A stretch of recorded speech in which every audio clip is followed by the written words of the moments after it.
Manoj can do a piece of work in 12 days. Tarun and Suman together in 2 days. And Manoj and Suman together in 3 days. అప్పుడు total work ఏమవుతుంది?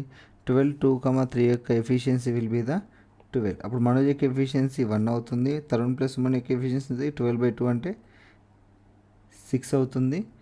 And Manoj plus Suman యొక్క efficiency 12/3 అంటే 4 అవుతుంది. ఇక్కడ how long will Tarun alone take to do it? ఇక్కడ మనోజ్ యొక్క efficiency 1, Tarun Suman యొక్క efficiency 6, Manoj Suman యొక్క ఎఫిషియన్సీ 4. ఇక్కడ మనం ఎఫిషియన్సీ ఆఫ్ మనోజ్ తెలుసు కాబట్టి మనోజ్ సుమన్ యొక్క ఎఫిషియన్సీలో Manoj plus Suman efficiency total ఎంత? 4. మనోజ్ ఎఫిషియన్సీ 1 కాబట్టి అప్పుడు సుమన్ ఎఫిషియన్సీ ఏమవుతుంది? 4 - 1 3 అవుతుంది. ఈ సుమన్ ఎఫిషియన్సీని మనం తరుణ్ ప్లస్ సుమన్ ఎఫిషియన్సీ 6 ఇక్కడ ఉంది కదా, దీనిలో సుమన్ ఎఫిషియన్సీ 3 సబ్స్టిట్యూట్ చేస్తే Tarun plus Suman efficiency 3 = C. అప్పుడు Tarun efficiency will be the 6 - 3 అంటే 3 అవుతుంది. మనకు టోటల్ వర్క్ ఎంత? 12 యూనిట్స్.